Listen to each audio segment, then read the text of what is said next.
1 of CSS Battle. This is target 2, Carrom. This is our challenge right here. Again, this is where we code. This is the output, what we have right now. And this is what we should have, which is our target. This should be our result at the end of the day, right? So just a quick thing before I dive into the actual code bit of it. This one has, there's many different ways you can probably dive into this one. But I think what probably makes sense in my head, and at least how I thought of, at least how I thought about, going into the implementation bit of it, is possibly using the relative and absolute positioning standards that we have. So within CSS, right? So let me sort of back up a little bit here. So we have the container here, right? This is basically our parent container, just like how we had in the previous example, right? This is gonna have a width and height of about 100 width and height, or 100% for both width and height. And these are basically sitting inside the container, right? So that would make sense to make these children, right? Children elements of this container block here, right? So what we could do is, again, let's start with maybe structuring our actual elements themselves with our HTML, and then we can dive into our CSS bit in just a bit after that, right? So what I'm going to do is I'm going to target this brown block here, right? I'm going to give this a class of container, just like how I did it for the previous challenge. So I'm going to come back to this div here. I'm going to add a class of container, right? Again, this represents the brown, basically the parent container, right? And inside of the container, we'll have 4 different blocks, right? Why are these inside here? Because, again, these are physically sitting inside the container, so it makes sense to make them children, right? So in here, I'm going to add 4 different divs here. Again, you probably could have used something like paragraph tags here, but it probably makes sense to use div because it's just blocks. It doesn't have any content inside it. It's just for visual perspective. So it just makes sense to make them div, right? So I'm going to give it a class of block here, just to kind of identify each one of them uniquely. So here we have 4 different elements here. So I'm going to copy that over and copy that 4 times. And then we have it. Again, nowhere close to what we want, but we'll get there. So why I added the block class specifically is because we do have some shared styles among these things, right? And in CSS, whenever we have any kind of shared styles among different elements, it's a good idea to give them a unique class name to identify or kind of have shared styles among, all of those blocks all together. So in case we need to change any kind of styles for those shared stuff, we can just change in one place, and all of these would be affected at the same time. Let me kind of give you guys an example here, right? And we'll kind of maybe dive into that in just a bit when we dive into the CSS part of it within our style tag here. But this should basically cover our structure bit of it. But one thing I do want to kind of add as the last few things is that we have some shared styles among all of these 4 blocks, right? Their colors are the same, right? Their width and the height are also the same. And they're also actually going to be relatively positioned. And I'm going to drive into that in just a bit as well. But they do have some shared styles, and that's why we add this block, which is a shared class among all these 4 different elements. Now, just to kind of uniquely identify each one of these, I'm going to add some unique classes for them, because they are positioned in different ways for all 4 of these, right? So just to give them some unique identifiers, I'm going to give them their unique classes for each. So for example, for the left block here, I'm going to give this one a class of top left, because this is from the top left, right? It makes sense to do that. And for this one, again, this really doesn't matter if you choose this one or this one. It's not in a specific order, because they're all going to be positioned somewhat relatively positioned to this container block here. So, but I'm going to go with this one. You could have probably easily chosen this one too. But I'm going to target this one and say this one is top right. And for the third block, I'm going to choose bottom left. And of course, bottom right. I think I've spelled everything properly. Great. So this should basically cover the structure part of it, the HTML bit of it. And now let's dive into the actual CSS part. Great. So within our style tag, again, the first thing I like to do is basically target all the elements that we have, right? And I like to give this a box sizing of border box. And of course, I also want to reset all kind of default padding and margin associated to elements. So I like to give it a padding of 0 and a margin of 0. Again, the only reason I'm doing this here is because I want to make sure that we basically start off on a clean slate, right? Because every browser has its default spacing that they automatically adds to each of these div or container section, whatever other elements you have, right? And we want to basically reset them and start off from basically we want to reset everything and clean up and start from basically from the top. Great. So now what I'm going to do first is let's target the container, right? Because this is the container, and we want to make sure we style that one first before we dive into these blocks. So I'm going to target the container here,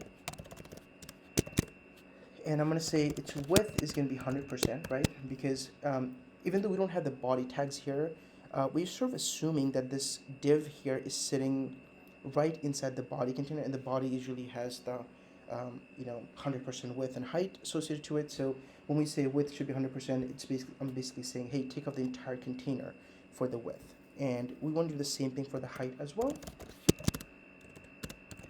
And of course, let's add the background color here. Copy the color, paste that in. Perfect. Now, one thing I do want to add is positioning, but let me actually come back to that one because it would probably make more sense after I sort of styled all these 4 blocks as well. So now what I'm going to do is I'm going to target each one of these blocks because I want to add the shared styles that they have, right? So I'm going to target the block here. So let's think about what are some shared styles they all have. Well, again, these all have same colors, right? And they all have the same width, but their only difference is that they will have different positioning, and we'll get to that in just a bit as well. So let's add the shared styles. So they all have a width of, let's say, about 50 pixels, I want to say. Yeah, sounds about right. Height, again, it's 50 pixels, it's a square. And of course it has a background, all of them has a background of this color here. Great, so we have everything on the left here because they're basically just stacking on top of each other, right? Because that's exactly how they structure within our HTML. Now, this is the most important part of this video, or this challenge basically, is basically how we want to structure or how we want to style these elements so they are positioned in the appropriate places, right? So this is where understanding how position relative and position absolute works would be really crucial here for this challenge, right? So what I'm going to do is I'm going to try to add a position if you can spell position relative here, and I'm going to target each block and give them a position absolute, right? And why I did that is because so these blocks are basically children of the container block, right? And when we say, hey, yeah, each block should have a position absolute, I'm basically saying, hey, position each one of these items relative to its parent, which in this case is the container block, right? Because it's its parent, it's a direct parent, right? So right now, as you can see on the styles, they're all basically shifted all up to the top at the 0, 0 coordinate, so to speak, right? Because they're all relatively positioned at like top 0 and left 0, right? But now this is where these unique class names come into play because they all have their unique positions, right? That's the part that is very different. So let's target each element, right? And give it their specific spacing, right? Because if you think about it, for this top left block, this is not, we don't want it to sit up all the way to the top, right? And just to kind of clarify, it looks like we only have one block here, but they're basically all 4 of these actually are overlapping on top of each other. That's why it's hard to see. But let's just target this one and say, hey, I want you to maybe, position yourself related to this container, but shifted 50 pixels from the top and 50 pixels from the left, right? That's your unique identifier, right? We don't want you to sit all the way up here. So what I'm going to do is I'm going to target this top left class here because that's the unique identifier for this block.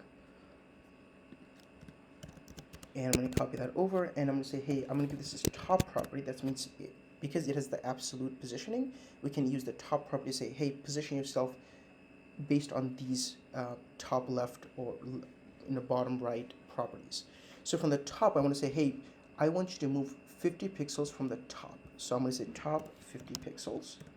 And this block is also sitting 50 pixels from the left of the parent container, right? So I'm going to give this a left 50 pixels.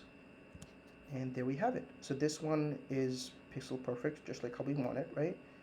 Now, let's dive into this one. Again, this is the exact reason why we give this, these unique identifiers, because these all have unique top, left, right, and top, bottom, left, right positioning, right? So I'm going to target the top right one here, class, and basically replicate the same idea as this, but we're going to have different properties. Because for the top right, we're going to say, hey, we still want you to shift down 50 pixels from the top, but I also want you to move 50 pixels from the right. So instead of, so let me just do the 50 pixels from the top here first. And from the right, I want you to move 50 pixels as well. Then there we have it, perfect. And same idea for the other two, so I'm going to copy over both of these actually. Right, and we're going to say this one is bottom left, and this one is bottom right. So for the bottom left, same idea, 50 pixels from the left and 50 pixels from the bottom instead of from the top. So for bottom left, I want you to move 50 pixels from the bottom and left 50 pixels. And that looks good to me. And same idea here, instead of from the top, I want you to use bottom 50 pixels. And it looks like, oh, I think this looks perfect. Yep. So that's how I would tackle this one, especially the key idea here is to understand how relative and absolute positioning works, and how that strategy really helps to kind of structure these 4 blocks and position them somewhat connecting to the container block itself. So I think there's not much cleanup to do here. Again, the structure is pretty simple. We have container here with 4 unique blocks, and we have some styling here. Again, we reset a lot of the CSS first. The container should have a width and height of 100%. And again, the key idea, I want to emphasize this a little bit more here. The position absolute and position relative is the key. Are basically the key properties that made this whole positioning thing work really, really well. So, and of course, we have these unique identifiers for these unique 4 blocks, because they're positioned a little bit differently for each one of them, right? So I think they should cover it. Let's go ahead and submit this. Hopefully we should get a 100% match. And oh, look at that. Great. We have 100% match, and we get the high score. Awesome. That should cover Battle 2, or Battle 1, Target 2 of Carrom.